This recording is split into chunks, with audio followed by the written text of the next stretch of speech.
Welcome to the Saturday Night Live Afterparty. This week, we'll be discussing Season 47, Episode 20 of SNL with host Selena Gomez and musical guest Post Malone. I'm Catherine Coleman, and along for the ride this week are Steve Finn and NYC sketch comedy writer, actor, and improviser Tyler J. Oakley. You can follow Tyler on Instagram at Tyler J. Oaks, which reads as Tyler Jokes because he's funny like that. And if you'd like to connect with us, you can do so at snlpodcast.com. All right, here we go.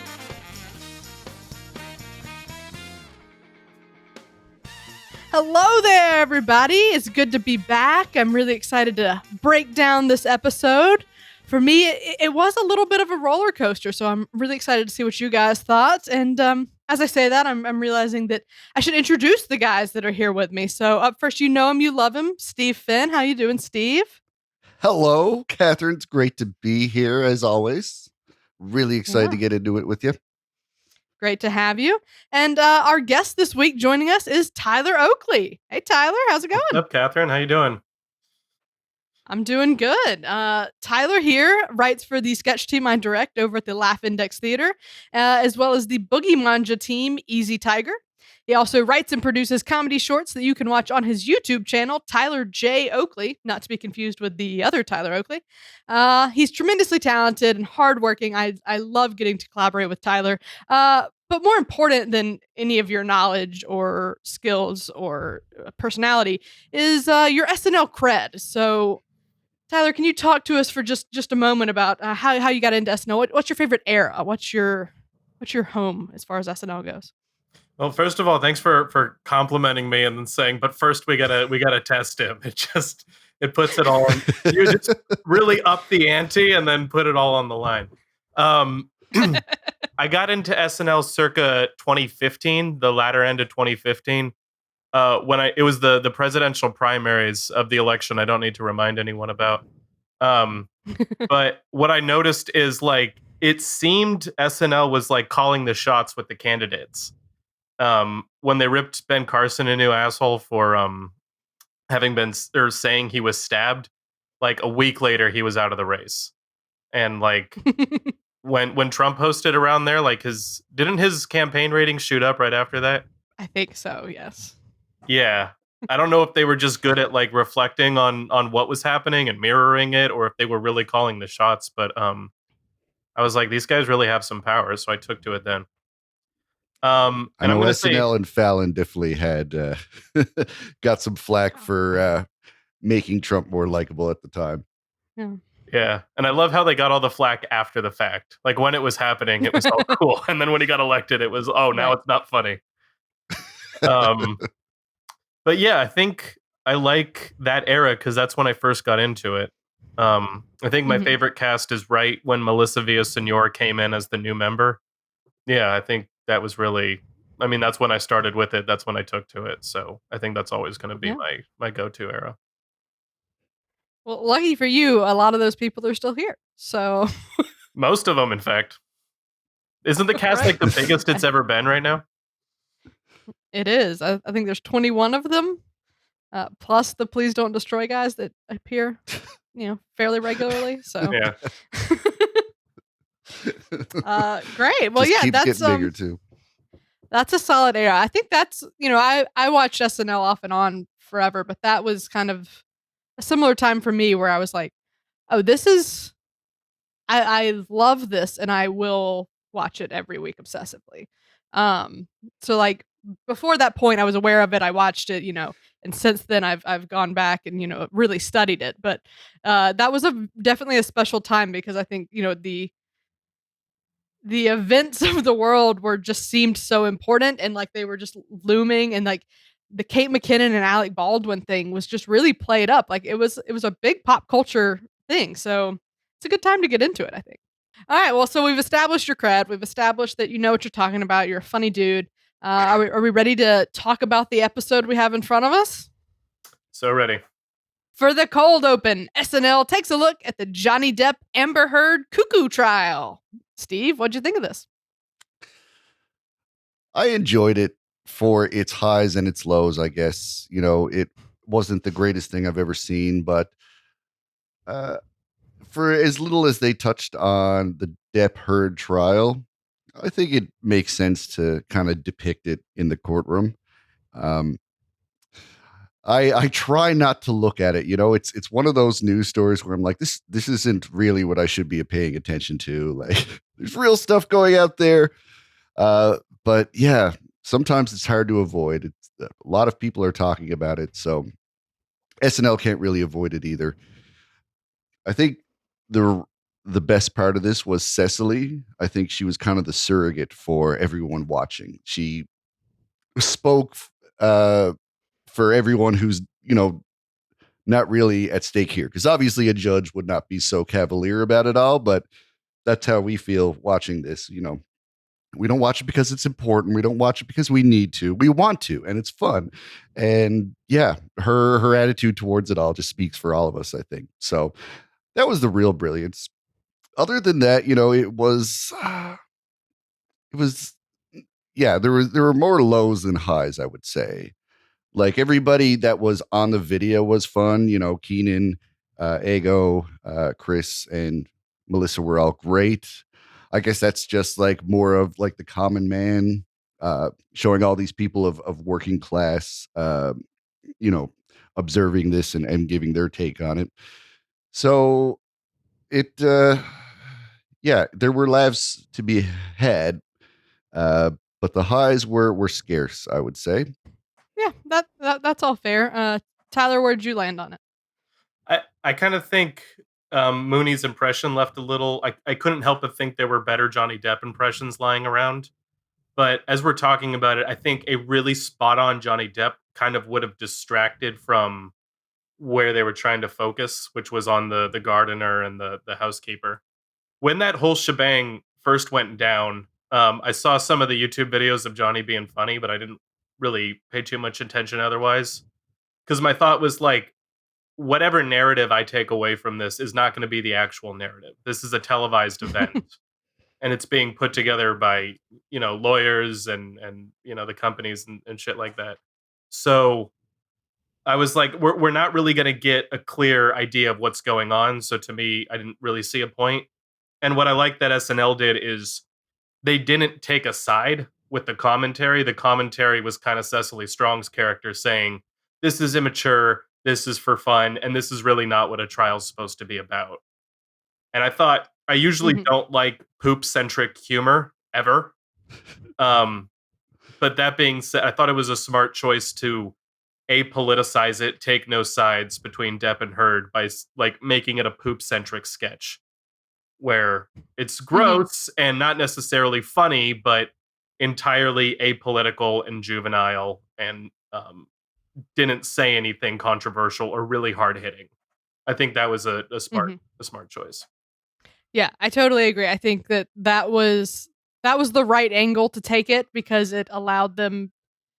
It didn't get caught up in the thing that we often see in a cold open of just a rehash of crazy things people said. They like took a crazy thing and then built a world around that. And I do think that was really smart. Other than that, I'll admit I haven't watched the trial very much at all. I've seen the general headlines, but I haven't watched it. And that's really evidenced by the fact that my interpretation of the Cal Mooney impression, I was very confused because I've lived 30 years thinking Johnny Depp was British. And he is not. You didn't know that Johnny Depp was British? I did. I was like, why isn't he doing the accent? Did you know? So Jack Sparrow kind of made you think he was, I guess. I guess. I have to. I'll blame it on that. That was sort of my first awareness of Johnny Depp. So yeah. That undermines really any opinion I have on the piece, because I clearly don't know anything at all. Like Tyler said, I think it was a smart move. The timing was a little awkward, a little clunky at parts. I wouldn't say I agree with Steve. I wouldn't say it had very high highs, but it wasn't a political cold open. So, I'll call it a win for that. I got to ask you a question before we move on. Do we think that the MSNBC opening with Kate was necessary for this? No. Not necessary, but I liked it. It was just solid jokes one after the other. There were like 5 of them. and I thought it was an effective intro. Yeah, it had like some solid jokes. And if the sketch overall had been longer, I would have complained about how that wasn't unnecessary. But it came in at like 5 minutes, so it's fine. I can live with it. Yeah, that's a Sure. good point. All right. Well, I think we've talked enough about that. Let's get into the monologue where Selena Gomez is comforted by the wise words of an old co star. I love you. You love me. We're a happy family. Tyler, where'd you land on this? So there's a reason you went with that on the way in. And to me, if you can end the monologue with getting the whole place to sing the Barney song, it's just the fact that it happened kind of makes the monologue for me. Not necessarily that it's that's hilarious, but it's like, wait, you pulled that off. That's was a solid ending. Looking at the monologue, to me, there were two segments. There was the promoting of Only Murders, and then the second one was just three cast members in sequence tried to get with Selena Gomez. The Only Murders section, I didn't get that she was on a show called Only Murders. I didn't get that Martin Short and Steve Martin were her co-stars. So I only really So you were out of the loop. I was out of the loop, yeah. And I watched it again, and I guess she kind of made that clear, but I missed it. She got me when she started doing the Miley Cyrus impression. Yeah. So good.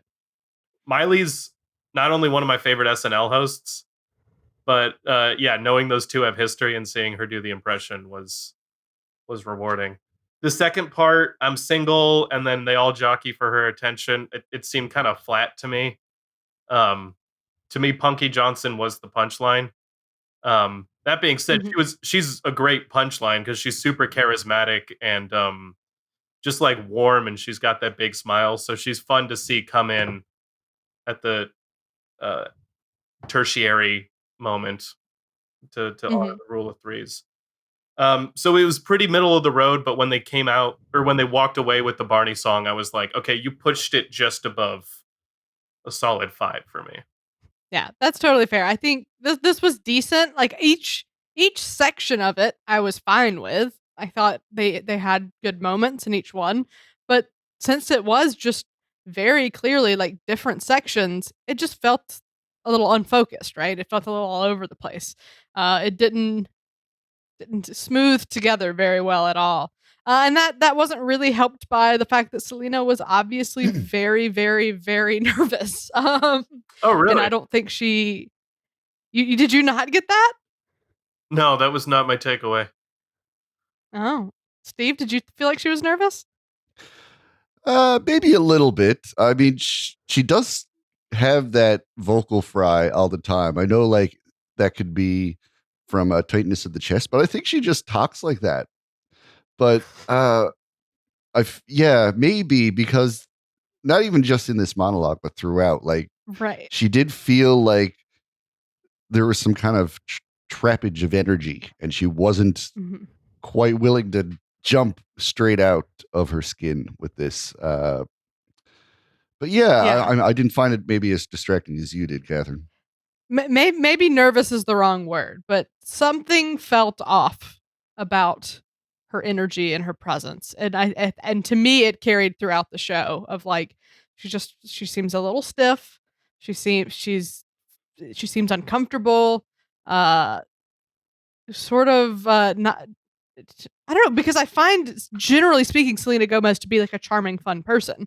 But something was off, whether it was nerves or whatever. But that didn't help the monologue as far as I was concerned. So it didn't. It gave me a little tinge of. It made me nervous about like what's the rest of the show gonna be. But that said, her amazing Miley Cyrus impression did give me some good energy there because it was astounding. So I was intrigued but hesitant to see where this would lead us to. Now, Steve, what did you think of the rest of it?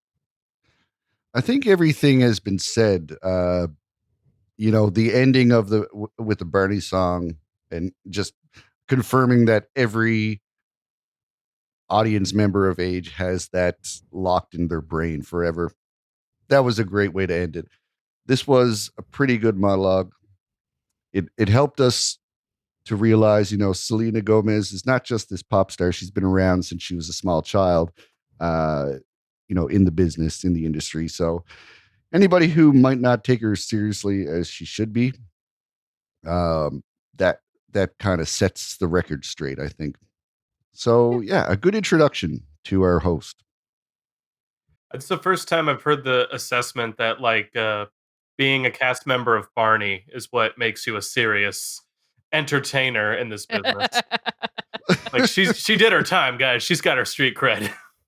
All right, well that's the monologue. Let's move along to Bratz. They're dolls for girls too old for Claire's and too young for Talbot's.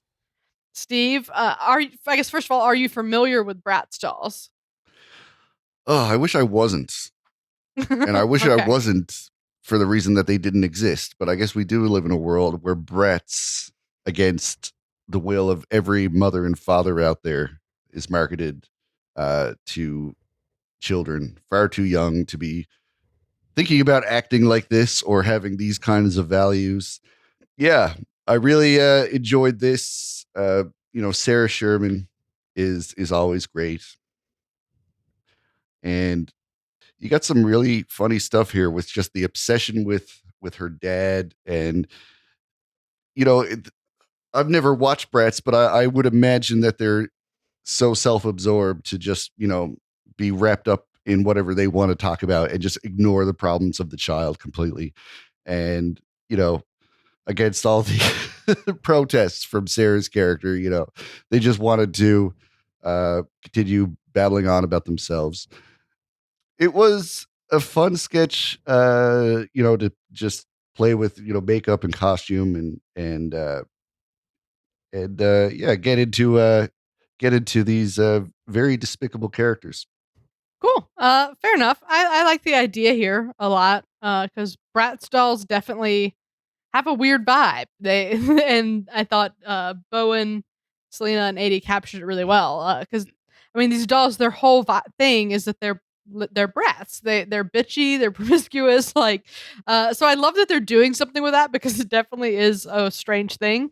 I'm not sure this is the right vessel for it because I sort of felt like all the stuff with Sarah took away from it. And like you said, Steve, it is good in the sense of it highlights how sort of narcissistic the brats are.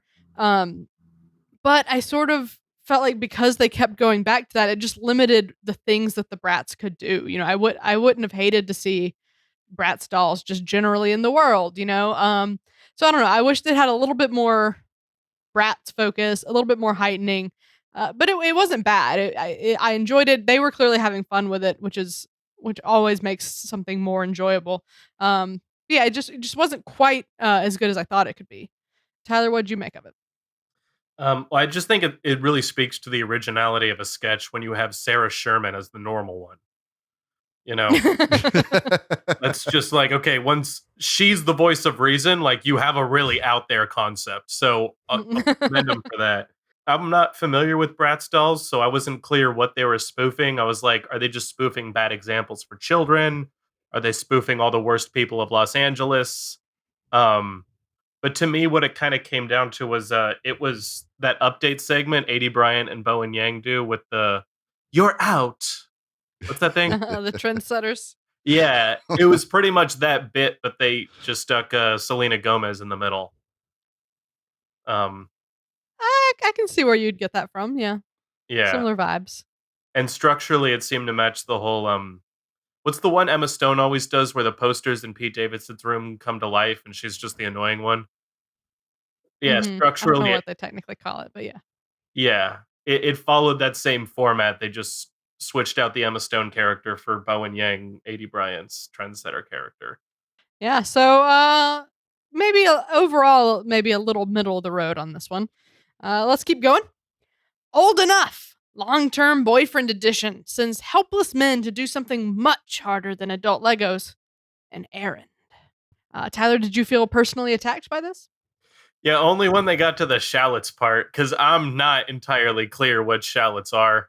I don't think it's reasonable that a 34-year-old be well versed in what exactly a shallot is. I knew it's an onion, but like not a real onion, so that would have been So confusing. yeah, it's like shaped funny. It's like a funny shaped onion.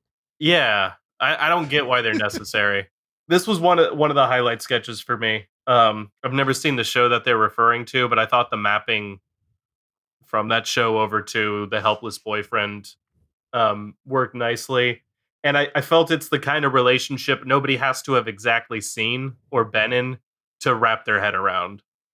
You don't have Mhm. to know somebody who is in this relationship to really be like, oh, okay, here's this guy who was codependent on his mother and now has his girlfriend step in. My biggest question is, Right. where are all these girlfriends? If this is a common thing, like who are these girls who are just waiting on their guy's hand and foot? Like where do they gather? Do they have a watering Where hole? you can you find Yeah. one is what you're asking? Just I want to let find me know when multiple. you find out. Yeah, let me find their Uh, headquarters and then assert myself in that community. Yeah, I really enjoyed this one too. I've been hearing about this Old Enough show. I haven't watched it yet, but I have an awareness of it. I've seen little clips, I've seen memes, and I think doing that with an adult man is just so funny because it. I'm sorry, it's just very true. My husband is incapable of going to the store without calling me with a question. Like, he'll do it. He's very, like, independent, but, like, he'll get there, and then he's like, "Sorry, what brand of chicken stock was it?" Like, he has something that throws it off that he needs my assistance with. So I thought this was very relatable in that sense. It came from a really great place. I thought all of the beats were really good, like, crying in Sephora, meeting Keenan, 10 pounds of onions. Great little punchlines thrown in, like calling it Sephoria. Just a lot to love here, and Mikey Day did a really, really good job with it. This was a very, very solid Mikey Day performance. Steve, have you ever been on an errand alone? Yes. I'd like to think I'm a little more capable than this, but hey, I at least know what a shallot is.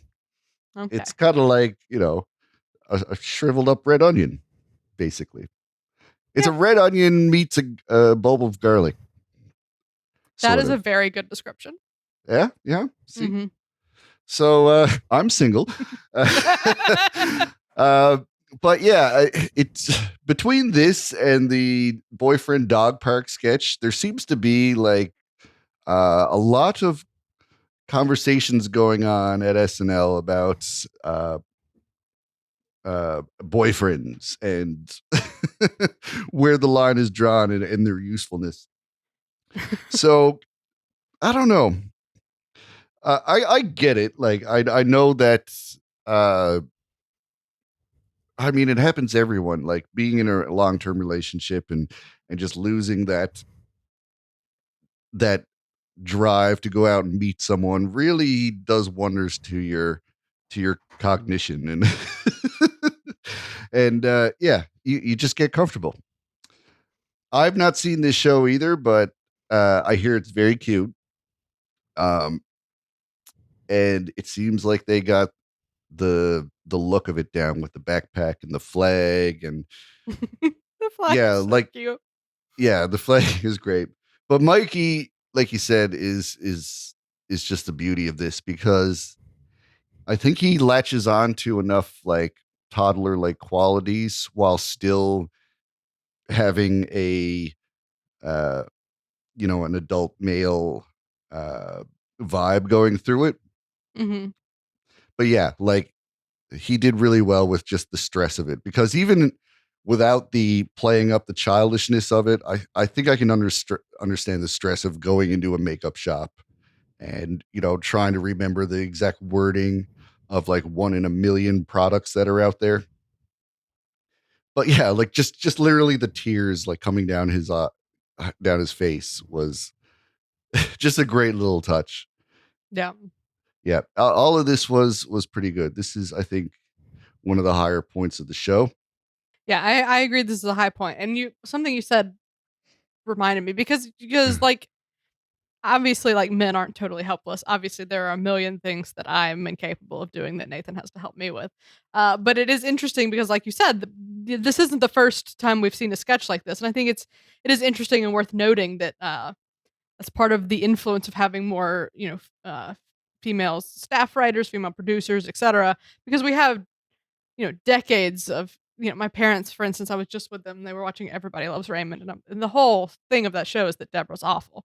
I mean, not the whole thing, but every sitcom from the '90s was basically like, ha ha ha, she's so naggy and I'm so cool. So it is sort of fun to see that being turned around slowly, and seeing more of these things about targeted at y'all's quirkiness. Let's move along to Peek at Pico. Pico Rivera's #1 public access show. It's good. Now, Tyler, you're originally from San Francisco, right? That's true, yeah. Generally. So that makes you a Frisco. resident Californian. This sketch is about a place in California. I realize it's not an area in San Francisco, but what'd you think? Yeah, it looked a little more LA to me. And I lived in I went to college in San Diego and lived there for 3 years. Gotcha. I couldn't nail down exactly what the game was, / I'm a little afraid to make my guess, lest that be.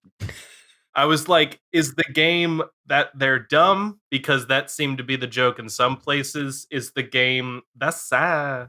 Like, is that? I thought that should have been the title of the sketch. That's sad. Yeah. I got a little inside baseball right before the episode. On Melissa Villasenor's Instagram, she said she was inspired by a girl at Target who said that's sad.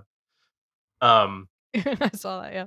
But my first instinct was I thought this was like a writer personality insert sketch where they like see a situation, they imagine like, oh, how would I react there? And it's not how they actually would react, but it's the most silly, it's a very Mhm. Larry David type of situation. He puts himself in and it's not actually, but yeah, I enjoyed it. I thought it was all fun, but I couldn't quite nail down specifically what they were going for. Yeah, I think that's a really fair critique because you're right. It doesn't have a very strong, very clear game.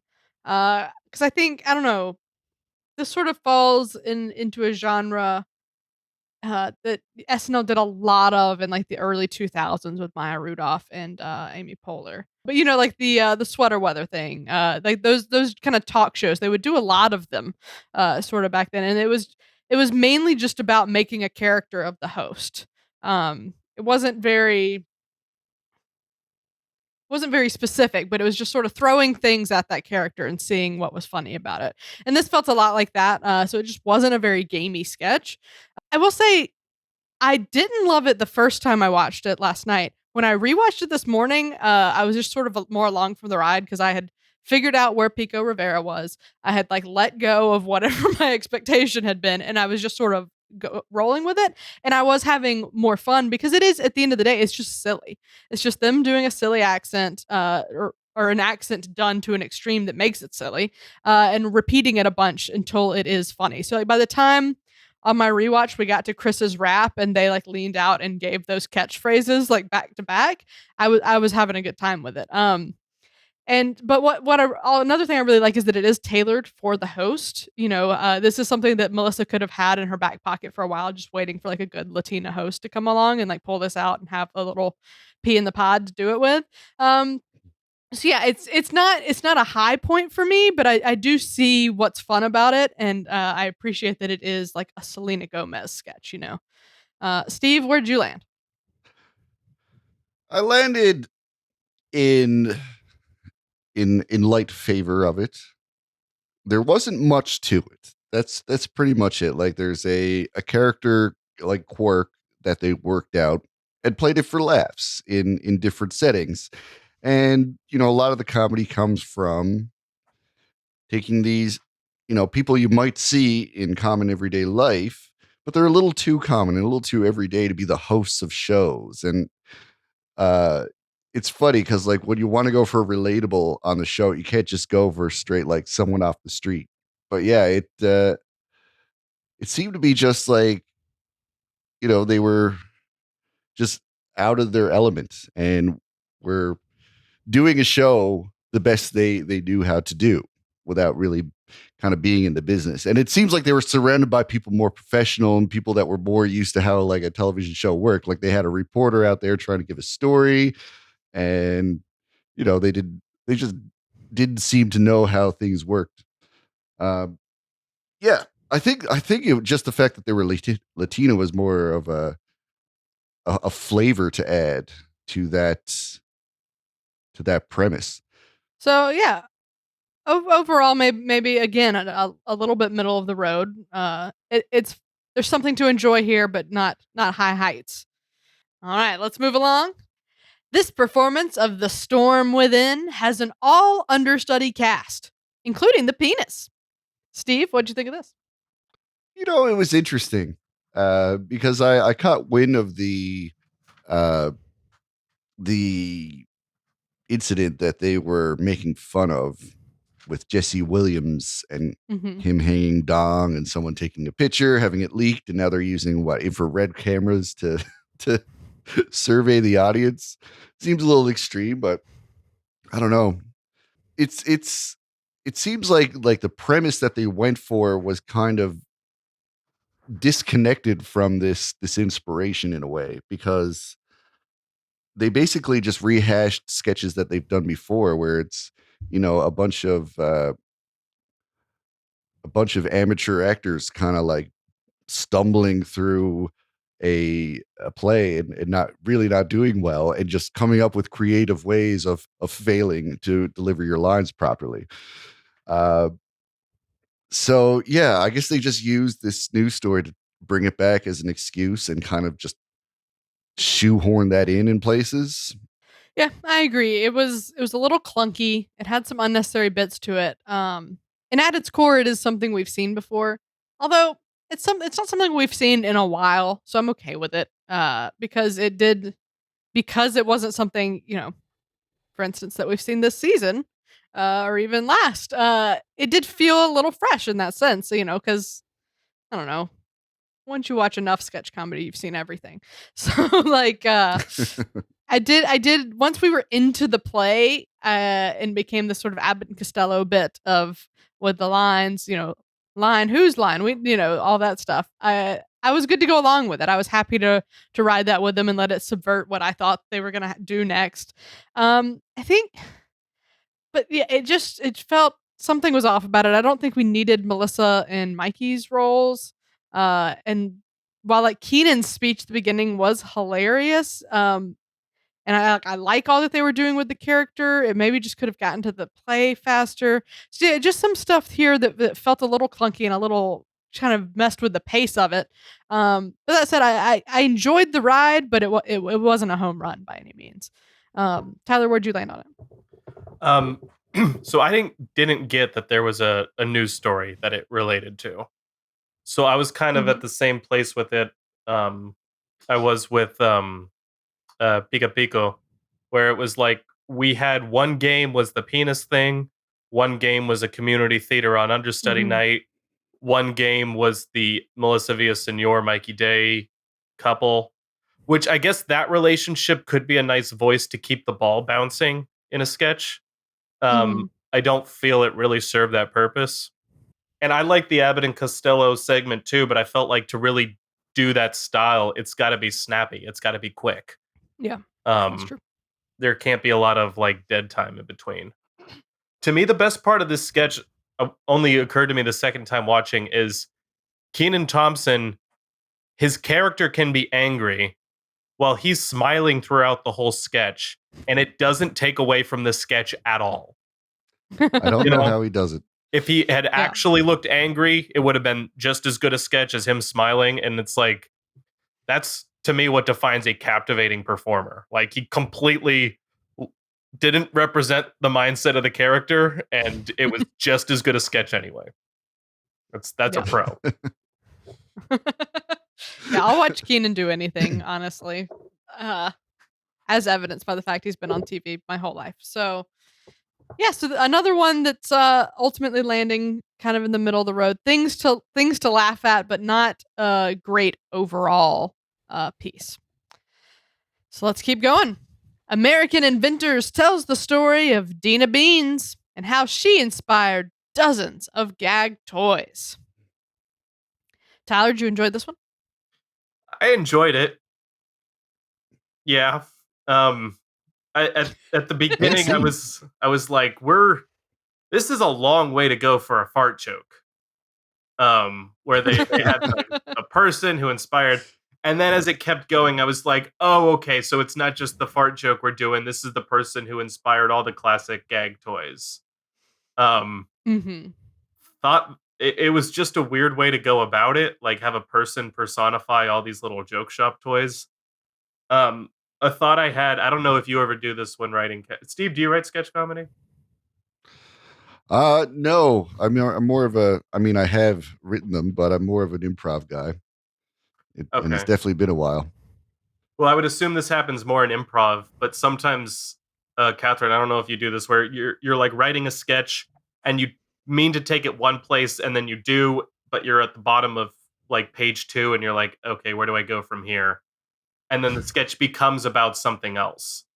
So it Yeah. occurred to me that might have been where this was going, like, oh, let's do the where did the whoopee cushion come from? And we'll do a fart joke. And then they get 2 pages in and it's like, all right, let's extend this to the shocking pen and the shocking handshake and the peanuts where the snakes come out.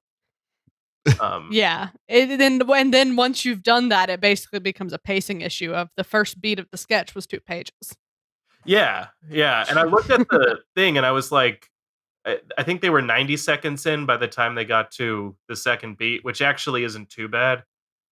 But yeah, I felt watching it, the pacing wasn't. There was so much on the first one, and then the second ones were like real quick. Yeah, that's fair. I did like it though. I had a good time with it. It was great to see Steve Martin. And I love sketches where you take something that's really, really silly or stupid and you put it in the most serious setting possible. So here we have great American inventors, and you think it's gonna be, the car assembly line. And then it's a whoopee cushion. And then it's more silly things. So like I do love that container for this. I think that's really fun. And I think both 80 and Steve, I like that they both had really fully developed characters. Dina Beans is such a funny name too. So yeah, I had fun. I like the idea that these things were somehow inspired by just the most unlucky lady in the world. So yeah, I really enjoyed it, but you're right. There is something a little off about the pacing of that front half. So, Steve, what'd you think? Well, as great as Steve Martin is, I enjoyed this for 80. This was Yep. just made to play to 80's strengths and Mhm. allow 80 to do all the things we love to see 80 do. She's so funny physically, and yeah, she can make you laugh 1,000 ways just with a slight of misfortune coming her way. And I can see where this might have sputtered at the beginning. I see the truth in that comment, but I still had fun with like things like the idea that he couldn't figure out what kind of sound a whoopee cushion should make when like the very Yeah. nature of a whoopee cushion, like it couldn't It make any seems other so sound. obvious, right? Yeah. But I just think it's so funny, an idea that every little novelty toy gag gift you could think of was all inspired by the misfortunes of one person. Dina And Beans. yeah, you take that, you apply it to a very recognizable like A&E type documentary feel, um, and I think you got something that works here. Did you feel the Steve Martin character needed to be played by Steve Martin? Like, I'm always happy to see him. I love him, but aside from promoting Only Murders, did it need to be Steve Martin? It did not. It No. could have easily been a cast member, Yeah. Yeah, and you wouldn't have had that. he's there for the novelty of it. Hmm. Yeah. Okay, more of a win than the ones before it. Stuff to like here, especially Steve Martin. But you're right. 80 Bryant. This was a real 80 vehicle. This was a very very solid Hmm. performance from 80. Let's move along. Post Malone performs "Cooped Up" featuring Roddy Ricch and "Love/Hate Letter to Alcohol." Steve, did you like these performances? I guess not really my bag, not my cup of If you tea. have to. Yeah, I didn't fast forward it. I've always felt that Post Malone was very talented and maybe wasn't. I don't know if he actually likes his own music. I think he makes music he knows is going to be popular. Um, he strikes me. I love that theory. I have no idea if it's true, but that's very funny. He's the If Johnny so- Johnny Depp of the music industry. Just does it, doesn't listen to it, doesn't look at it after. Just like, all right, people like it. Because like when you see him, like I've seen him like pick up a guitar and like play all these Nirvana songs, and like he made like a session of Nirvana covers, and he does a lot of covers, and they're all pretty. Like I like it when he's not doing his own music. Is basically what I'm saying. You Like, know what's actually really interesting about his actual like talent is that vibrato on his voice that's so fast that you assume is an effect is something he actually physically does. interesting. Yeah. The one that makes Yeah. it sound super auto-tuned. Uh-huh. Oh, now I'm far That's more cool. impressed. Okay. He has a very strange demeanor, very strange Mhm. stage mannerisms, and the way he handles the microphone. Like I've never seen like a microphone flip up like that. He just seems like an awkward teenager on stage at times, and I don't know. It makes him, I guess, approachable and not so intimidating. But like when I hear him on the radio, like I expect a much different demeanor, like something more thugged out and with the chest. But he's very like I don't know, like a bored kid at church with the way he walks around on stage, He's kind of and just a goofy guy. he's a Mhm. goofball. And I actually really like when you see him, you're like, "Oh, this is a scary dude." And then he takes Jimmy Fallon to Olive Garden, and it's the most wholesome thing you've ever seen. He's very lovable and like very goofy, and it's a little jarring. That's Uh, true. Tyler, what do you think of Post? I usually don't enjoy the musical guests. In fact, I usually skip through them. This is one I would have skipped through if we weren't going to talk about it. And I'm fully ready to admit that I'm the problem because they've been doing the musical guests since forever. So somebody's into it, even if I'm not. Right. The first one, I couldn't understand most of the lyrics. I thought he had a nice voice, but I didn't know what he was saying. Um, the music wasn't super captivating to me. I liked the dance moves were a little androgynous. I like that aspect of the performance. Kind of like you were saying, Steve, it's not what I was expecting based on his look. And then in the second one, I didn't get where he was going with the Hansel and Gretel outfit. Um, I liked the choir and the drummers because that's a little more. I don't know that to me seemed a little more enjoyable musically. And watching the drummers move was sort of like a dance piece. Those drummers were committed. Right. Mhm. Yeah. And they move just so fluidly and in such nice sync. I would say I like that one better, even though I can't repeat the melody to you. I don't know how that went, but I know the lyrics were very clearly his relationship with alcohol, which is like, I don't know, moving or whatever. Yeah, okay, well, I'll be the Post fan among us. I think I don't seek out Post Malone often, but when I hear it, I always like it, and I think he's actually a very unique artist, and I enjoy his music because you think he's going to be a rapper when you see him, when you hear his name, and then he's not. He like sings songs and like writes lyrics, and like I mean, obviously rappers write lyrics. It's actually very very difficult, but like and they're like emotional, you know. And so like I was enjoying it. I liked both songs. But what was really great was the production design of it, especially in that second song. You know, I liked the Hansel Gretel outfit. I thought the drummers were really cool. The fog was awesome. It just had a really good. It's really set the scene, and I felt like the production design of it was telling us a story. So I really respected that. I love it when there is seemingly a lot of thought put into that aspect of it. So yeah, I enjoyed the performances. Let's get into Weekend Update. For their lead in, Colin Jost and Che discuss how all of the headlines right now feel like the beginning of a Mad Max movie. Tyler, I know you're particularly good at and enjoy joke writing and topical comedy. So, what'd you think of this weekend update outing?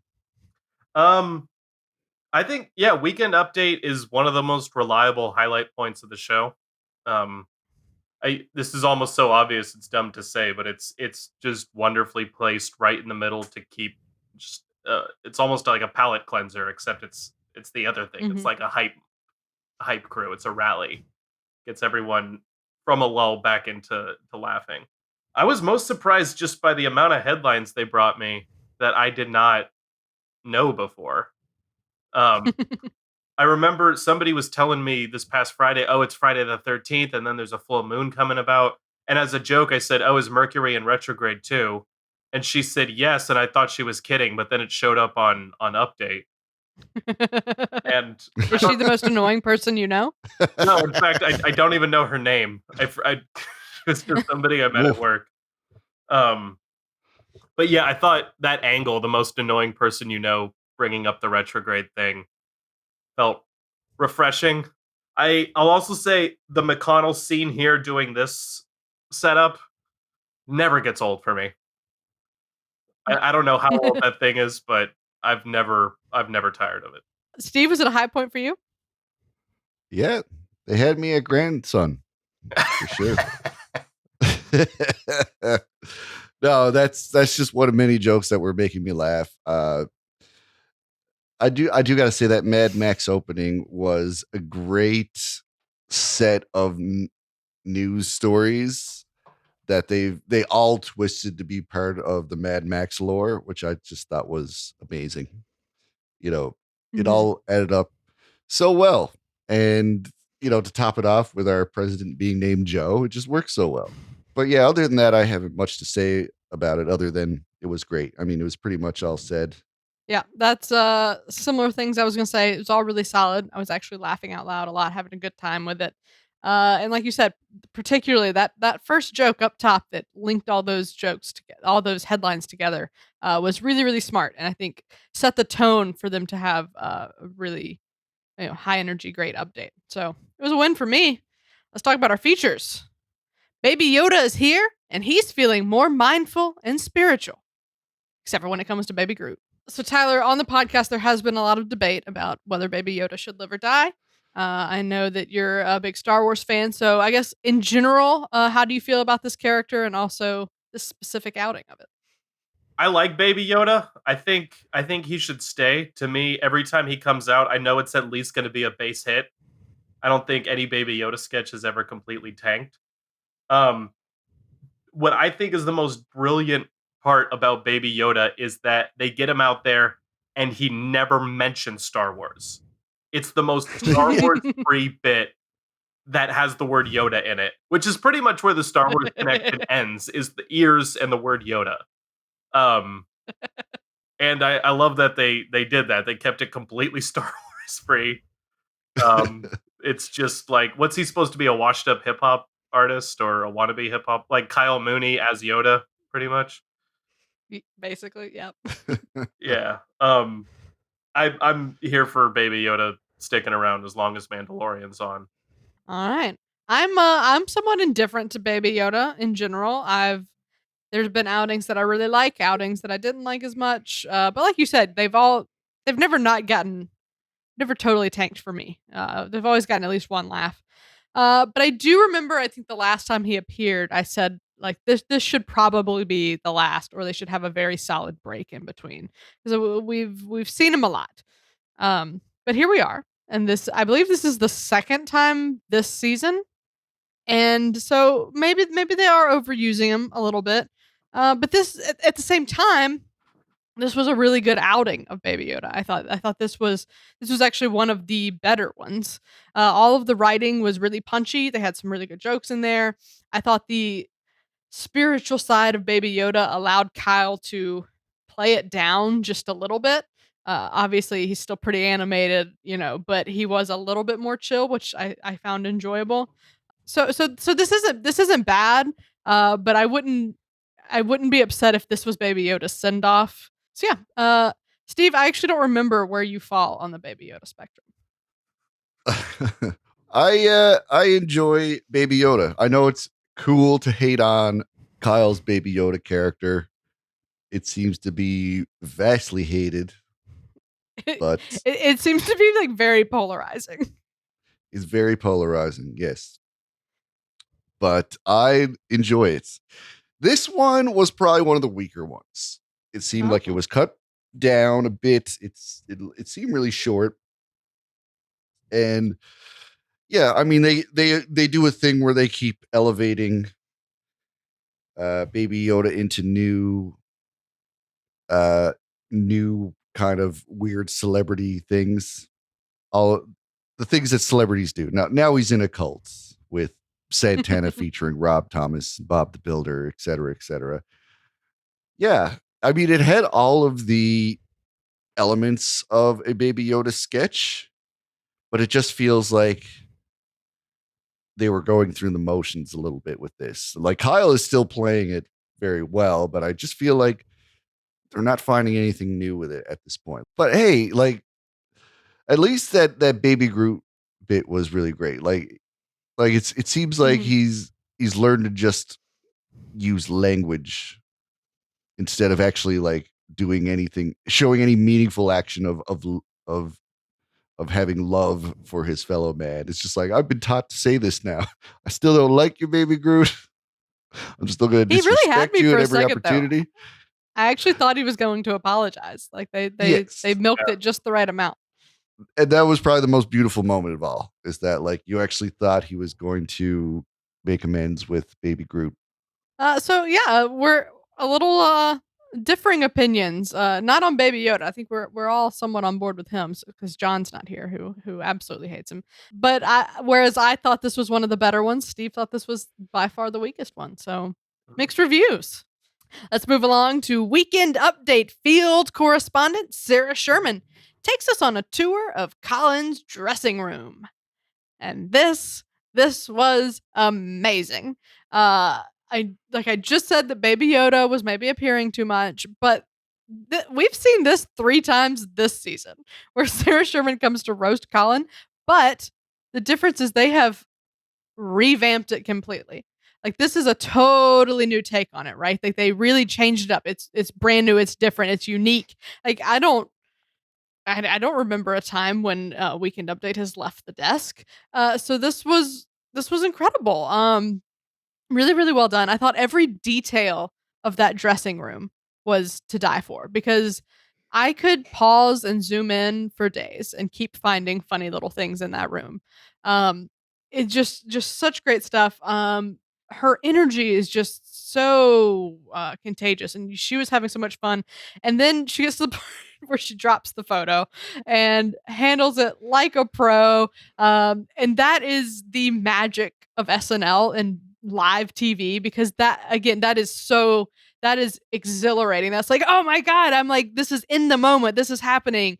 And that's the stuff I love to see because SNL is really the only place outside of, like live theater that you get that. So this was magical in a lot of ways. Steve, did you like it as much as I did? Oh, for sure. A couple of reasons for that. First of all, it's a evolution of her bit that she's already been doing on Weekend Update, where she basically just roasts Colin with headlines. And she could have easily just kept doing that. People liked it. Mhm. And they were saying, we want more. She could have just given them that. But she, people asked for the faster horse and she gave them a car. They took her to, put her kind of on the street, like beat reporter style. Interestingly, like with the Weekend Update desk in view, which I thought was an interesting choice. And yeah, some of the things you guys touched on, like the slip up with the photo. Like obviously there was a missing joke there. I think it was like important. Whatever was on that photo was a joke there. The way she scrambled to do things, like try to grab a photo off the wall. There was a beat there figure out what to do. Yeah. But that's the thing. Like obviously there was a laugh that was supposed to be gotten by whatever was on that photo. Uh, she did decide not to like bend over and moon the camera to get it, which I think was the best choice. And Colin decided to just lose it. And they cut to him just laughing. And that in itself is a funny enough occurrence that, like, they got the laugh in the place where they needed the laugh. And they were able to move on from that. So, yeah, I think I saw a very good example of professionalism in terms of dealing with a live show and how to keep people laughing, even when the way they were supposed to laugh kind of fell off the rails. This was absolutely brilliant. And it shows that Sarah is just not satisfied with continuing to give you what works, even though she could. She's doing more than she has to, and that's someone you want to see on the show. Yeah, for sure. Tyler, what'd you think? I thought this was pure gold. I could go on forever about Sarah Sherman. I think, like you said, handling that moment of a live show like a pro. There was that, but if you watch her throughout the season, and especially in this sketch, if you look at the way she moves, um, her the specificity, the pointedness of her facial expressions, you can tell she has a very theatrical background. This is somebody who's incredibly comfortable on stage, like you said, Catherine. Um, she's always having fun, or if she's not, she's convincing as hell that she is having fun, which just makes her so much fun to watch.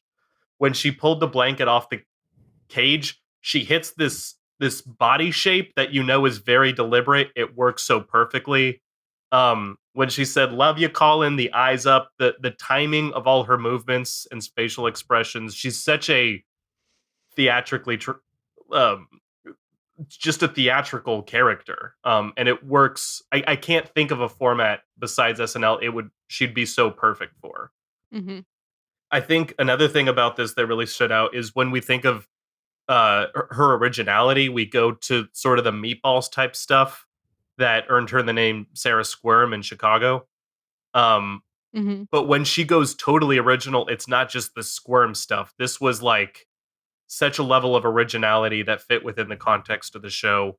And I don't know when the Colin roasting started. It's been on SNL for a long time.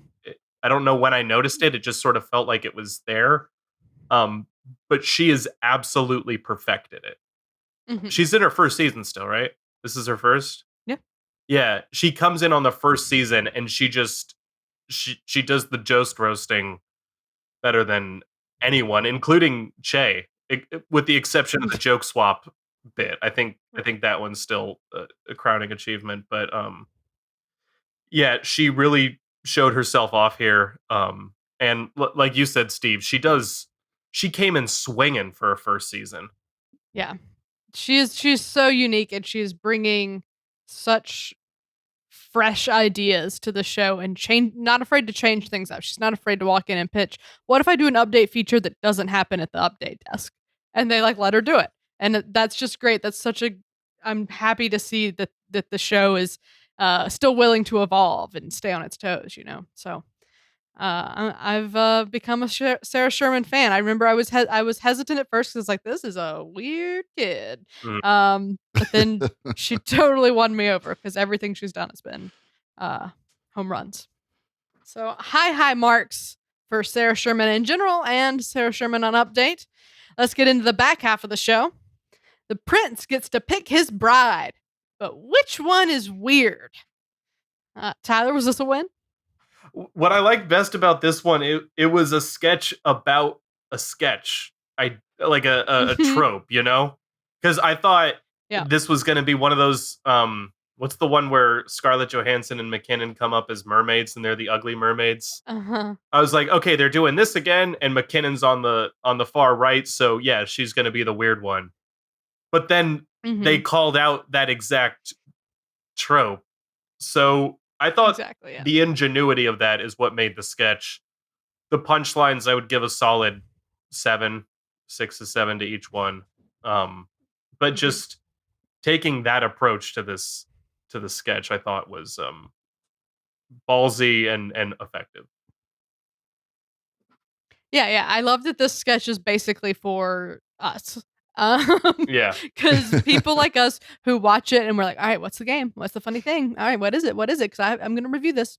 And so, and then it doesn't come and it can be confusing. So I love that it's something that is so meta for like improv sketch comedy people in general because that rule of threes is so pervasive.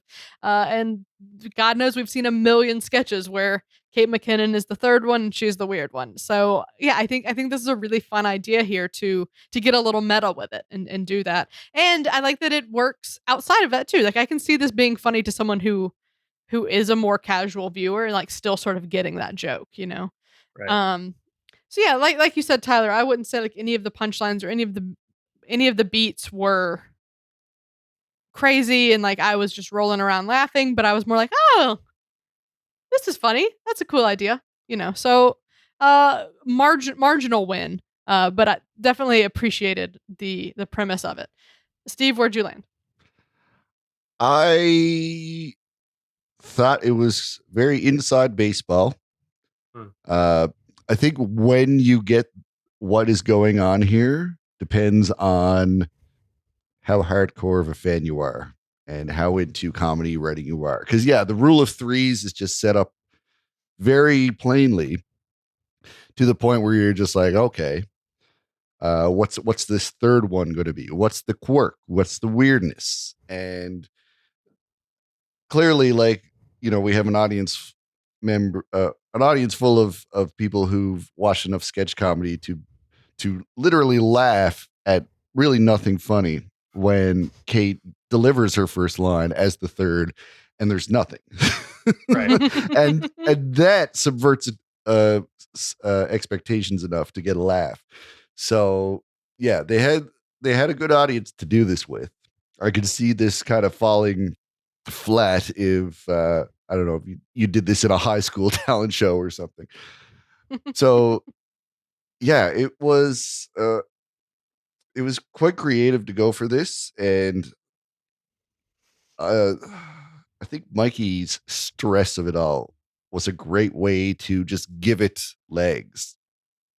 Because Yeah. like, where do you go once you blow the top off of it and kind of reveal what you're doing? You know, where do you go from there? You still have to do a sketch. So him being nervous about picking the third one, and it works in a fairy tale setting because like if you like the rule of threes is often used in like those old jack tales from England and stuff. You know, there's always like the three maidens and one of them helps the protagonist. Yeah, it's in a lot of older literature too. So I think this reaches further than you might think. All right, so fun to be had on the meta aspects of it, while not necessarily being a belly laugh inspiring piece.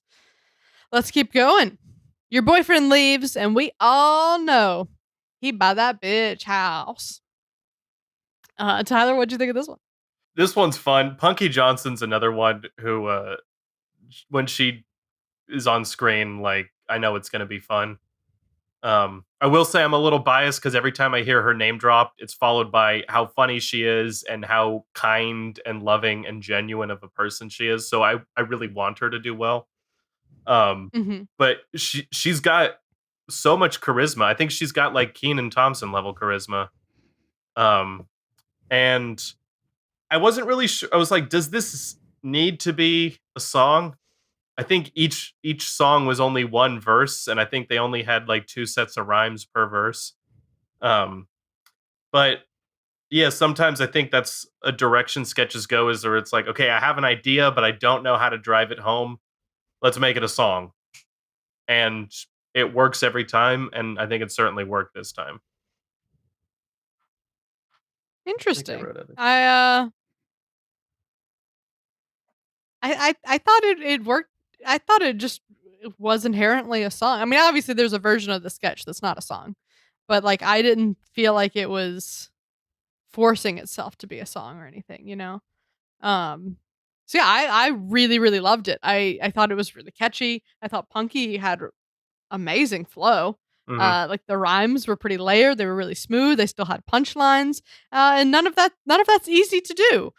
We had a cameo from Post Malone that was very welcome. Chris Redd, always amazing, and this was just so much fun. It's been stuck in my head. As always, produced to the nines, and this just was they picked me up that I needed to like have good energy going into the 10-1. So I really really liked it, and to me, Punky hasn't, in my book, had a huge breakout moment yet. She did have that sketch like a few weeks ago. That was like the couples therapist that a lot of people liked, but I was a little bit more lukewarm on. So this, and like she's been in some things and she's been fine, but this to me was like, oh, this is Punky. I like this. This is funny. This is great. This is her energy. More, please. So that was really great to see. Steve, what'd you think? I agree with you, Catherine. I think this is truly where we see what Punky does when left to her own devices. She's been filling in a lot of roles and just doing her job, so to speak, for a lot of her career up to this point. She's even been, intentionally miscast as a joke for like the Chloe Fineman understudy sketch. It's kind of a running gag now that she's not being used for what she was hired for, basically. And this was a sketch where she actually got to play to her strengths, and it pays off very well. She really sold it. She really created an energy that kind of it is very reminiscent of that voice in your head that creates doubt and jealousy. I think we've all had those crazy thoughts, and some of us are able to fight it back. Some of us break TVs and Xboxes. I'm not going to point fingers at anyone, but I've never done that. Oh no, Nor I. I mean, I've had it done. I've had it done to me, but I started this sketch thinking, oh man, they just really want to hate on the men tonight. Us white men. We been through enough, Tyler? Like, come on. I can deal with going through a little more. Yeah, keep it coming, ladies. But like, the Chris Redd's character got a moment as well, with Post Malone showing up in a cameo and kind of having a fight back moment. So they nailed this jealousy angle from both sides of the relationship, of the heteronormative relationship. I don't want to other anyone by excluding them. All right, well, that is that. Let's keep going. The guidance counselors at Old Dirty Bastard High School advise all of the students to model. Steve, was this one a win? I don't think I can call this a win. This seemed pretty half-baked, and it's your typical, we have an attractive host, let's utilize their attractiveness, and this is probably one of the least inspired ways of getting that sketch on air. It's when you think about like the process of SNL and how they write too many sketches and then cut down sketches after dress rehearsal, and this makes the cut. I just baffles me, because yeah, there was a couple of funny moments here and there, but I really, I don't know. I just don't think this was up to snuff. Yeah. And yeah, I think what I enjoyed most was Bowen, because I think Bowen just seems to make everything better, even when it's not the greatest sketch. I just like watching Bowen do Bowen's thing. But I don't know.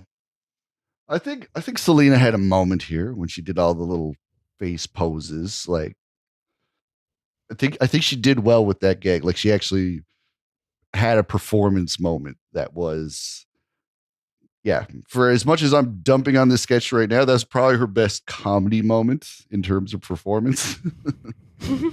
Ain't gonna save it, But yeah, that's how I feel. Yeah, I thought this was weird. A lot of things up top that were off about it, but didn't ultimately factor into it. Like, why is it called Old Dirty Bastard High School? And then, like, I like the idea that these guidance counselors are bad and just want people to model. They're like, go to college. No, like that can be fun, but to me, I think what it was missing was a justification. I really wanted to know why they were obsessed with this. You know, did they get rejected? Did they used to be models? Like, what happened? What is the reasoning behind why this is happening? You know, and so I kept waiting for that, and I never got it. So I was ultimately left kind of scratching my head of, you know, what just happened here. Um, yeah, Tyler, did you make any more sense of it than we did? The first thing I wrote down was justification question mark. I felt that's what the sketch was missing with the game, was some sort of justification. As I thought about it a little, I was like, is Old Dirty Bastards is what they want for everyone to go into modeling? Maybe that was the direction they were trying to go, and I just missed it. And then as it went on, they were saying, "Oh, you're 17, great, stay that age." And I was like, "Oh, so this is commentary about how stupid the modeling industry is." Or somebody on a plane was about to die and she was completely useless and he was just the last thing, or she was the last thing he saw. I was like, maybe that's really the point we're going through for here, is to make commentary on the modeling industry. But yeah, I felt it didn't have a cohesive justification or really clear line. To me, the highlight of the sketch was on the zoom out. I don't know if you saw the extra just to the right of Kyle Mooney. But that girl knew how to pose. She was like switching. She would hit her pose. She would hold it. It was a clear pose, hold it for the perfect amount of time, switch to a new one. All parts of her body were accounted for. She was, I don't know who she is, but she really delivered in the 3 seconds she had. Shout out to the extras. All right, so a little bit of a head scratcher on the modeling. Let's move into the 10-1. The twins had one M&M, and now they are going hard in their crib. Tyler, what'd you think of this one? I thought the structure and the game of the sketch, it was just very, very simple, but it was still fun. It was like, we're going to have the twins do something weird. Now we're going to have them do something weirder. And it was very non-cerebral. There was not like a lot of wordplay or pop culture reference or anything. It was all absurdism, from the gymnastics to him swinging her around. Um, I think I think that's good for the final sketch of the show, because our brains get tired, and I think we just need something stupid, something easy, just some cotton candy. Although the end, when they're watching us, that was completely out of left field. I didn't see how that tied into anything. And I think that zoom out where they had the stunt doubles, Sherman and Yang, all together in the crib, I think like that was super necessary to end the sketch, because the ending that they wrote was not, like, to me, that really was the ending. It was the sketch shouldn't need to rely on that as much as it does, to close it out. But that being said, I mean, they did it and it worked. Yeah, I have really mixed feelings on this one. Because on one hand, I really love everything Bowen and Sarah were doing and how insane it is that they had this just giant crib set. It heightened really well, but also it was just really unsettling. Um, I I was just like, "Oh god, why are these babies doing this? Why like this is just making me so uncomfortable." And I wish again there had been a little more justification for like why the twins were like this and why she's unfazed by it. Like I realized they kind of gave us like the M&M things, like they're hyped up on sugar, but that's obviously somewhat of a joke justification, right? Like that's there's actually something wrong with these babies that happens enough that she doesn't think anything of it. And I don't know. I felt like we were about to get it, and then it became that she's never drunk in her life. Oh. So yeah, I don't know. It was there was definitely fun to be had, and I'm probably just overthinking it for what it was. But there was something about it that I was like, "What is happening?" And not in a way that I was having the most fun with it. But I will say I love that Post Malone appeared again. I like that He just came in. He was down to clown because, like we touched on, he is just a goofy little guy. So I thought that was fun to see. Steve, were you confused by these twins? I enjoyed this, maybe not for like the writing of it all, but definitely for the scale. The way they played with scale here and created a huge crib to create the appearance of small babies, even though these are full grown adults. The giant hand that came out, the giant pieces of bread, all that, and the really quick switching of our actual cast members with the stunt doubles or the dummy. You could see the shaking of the headboard, which I think was like some big door they'd open to let them in and out. But this is always something I enjoy. Like, this sketch could have been tighter. It could have had a better premise around it. But I think, like, from a production standpoint, Yeah. they really came up with an ingenious way of executing cast members playing babies in a crib and being nuts. Okay, so the twins definitely gave us things to like. I think you're right, Steve. The production of it was it occurred to me in the moment that, like, oh, they switched people in and out of that really quick. That's kind of cool. How are they doing that? But yeah, that's the end of the rundown. Let's talk about our overall thoughts and ratings. Up first is moment of the night. Tyler, what's your moment? Sarah Sherman dropping the picture. The cut to Colin Jost laughing his ass off trying to save it, and her just carrying it through brilliantly. That was the cherry on top of the night for me. I agree. Sarah dropping the photo, far and away moment of the night. It was so funny. It was so raw, such a uniquely SNL thing, and she handled it so well. But yeah, that moment was to die for. Steve, what's yours? I'm gonna go with the big handing over the big slices of bread. I don't know, those slices of bread. I know they were like probably made of like foam or something, but they looked tasty. I think just the connection of the full scale world and then the scale down world, and using a big hand to connect them was a great moment that kind of sold it all. Yeah, really, really great stuff there. for sure. Our next category is best sketch. What's it going to, Tyler? Can we call Sherman's segment an update a sketch? Does that count? Sure. Well, Yeah, I think so. Handily, that's it. I don't think it's even a question. I realize you have to ask that like at the end of the podcast, but I don't think anyone would disagree. That was the height of the show. Yeah, I won't disagree with you. Weekend Update field correspondent is my best sketch as well. I think you could maybe make an argument for the old enough sketch, but the field correspondent was so unique, so fresh, and just hilarious. That is for sure my best sketch. Steve, are you gonna make it unanimous? Sure, yeah. I entertained the old enough sketch, but you're right. I mean, Sarah has been killing it, with pre-tapes mostly, and her we do love this weekend update bit that she's been doing, but for her to like have it evolve and just execute it so well and have such great jokes and handling the mishap so well, like this is a great moment in her career. When it comes to her career with SNL, I think we're going to look back on this where a lot of people say, this is when I realized she was going to be really good. If they haven't already. Yeah. All right. Well, I don't know. Maybe this is going to be an obvious answer, but Tyler, who's your MVP? Well, I will say Bowen Yang, I think, had the most stage time. I think he on an endurance level, I think he was the MVP carrying the show. But the knockout is Sherman. Yeah.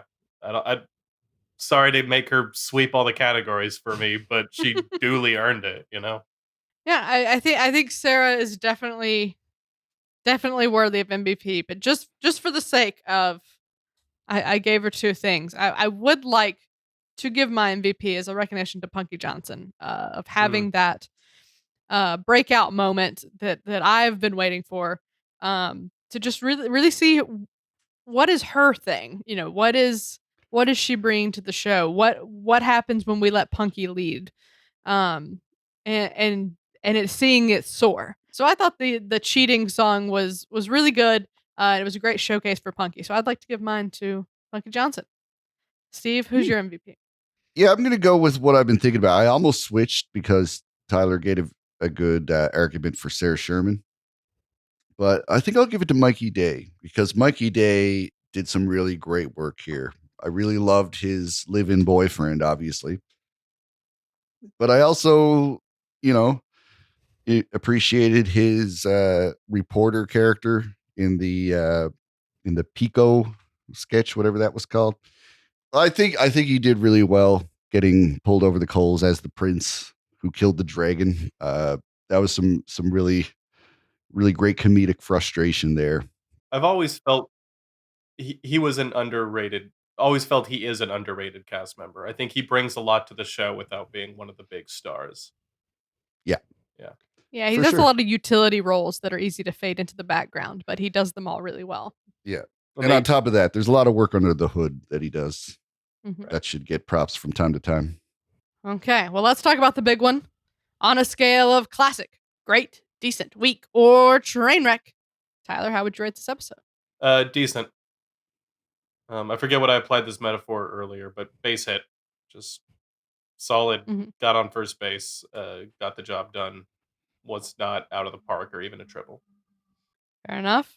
I'm also going to give it a decent. I thought this had some high highs, but it also had some very low lows. So we've talked about Sarah Sherman. That's going to be a huge moment of the season overall. That piece was really amazing. But then we also had the modeling sketch, which I just didn't get. So you know, it was a little hit and miss for me. So yeah, I think that leads to a decent episode, plus a host that I didn't really feel ever got totally comfortable. So yeah, I mean it has moments, but overall, she's decent. She being the show, not Selena.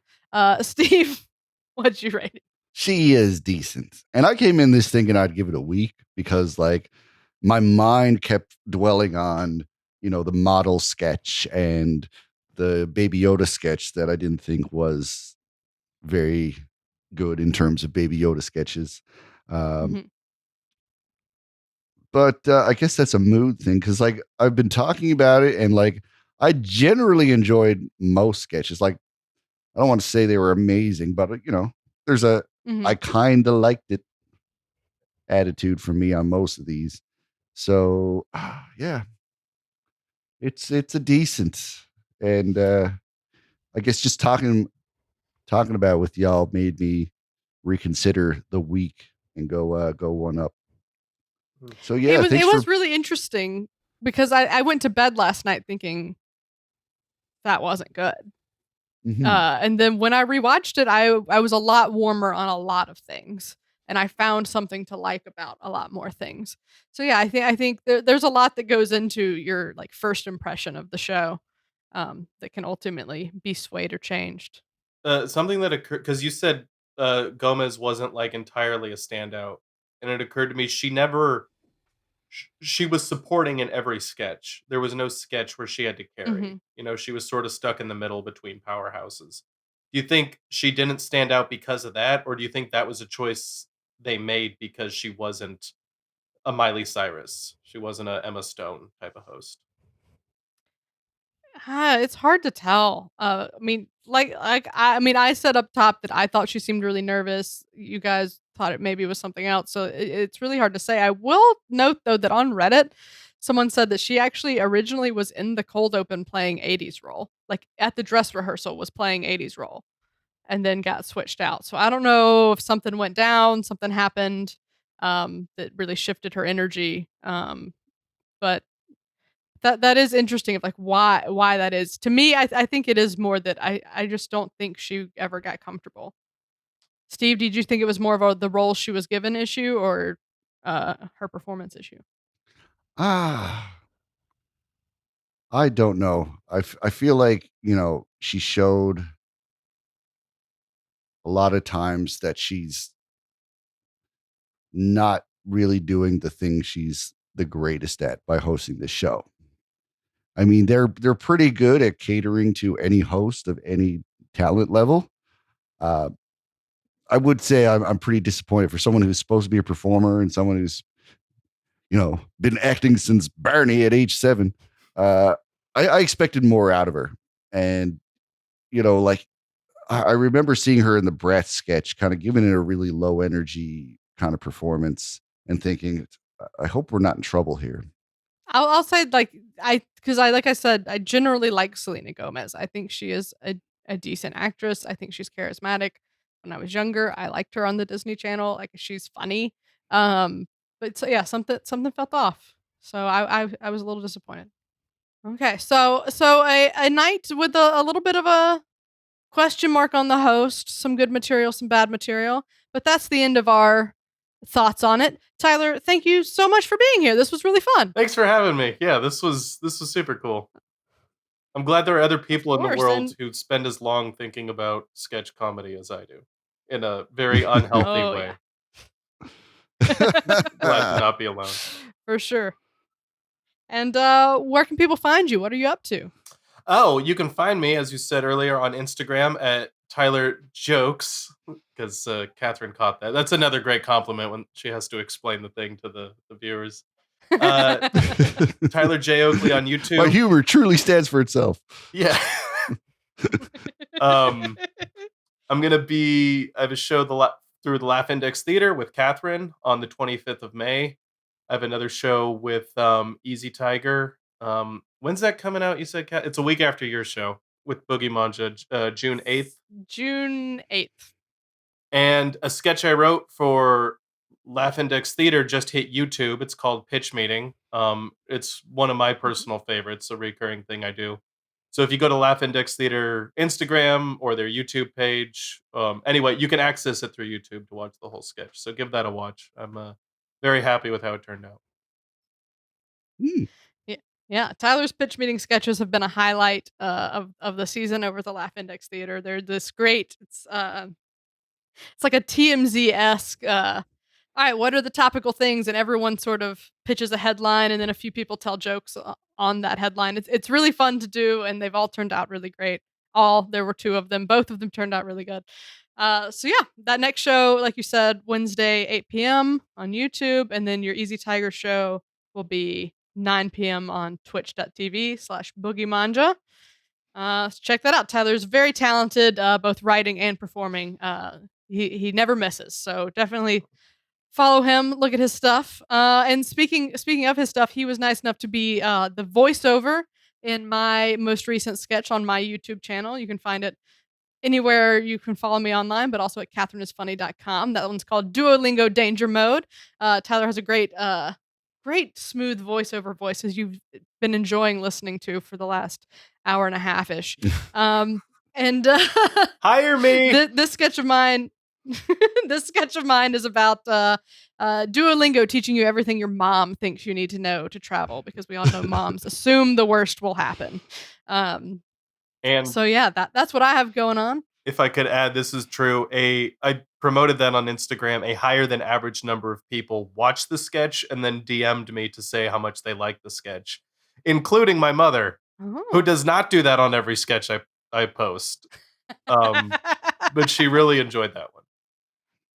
Oh, and good to know. Good to know. Thank you, Mama Oakley. I appreciate the love. And Steve, this is sayonara for a while. What you got going on? Well, I've elected to have pretty much the bottom half of my skull removed and reattached to the rest of my skull afterwards. I will be getting a double jaw advancement surgery in the in the hopes that it'll allow me to breathe better. But before I go, you can catch me on Weekend AM on CBC.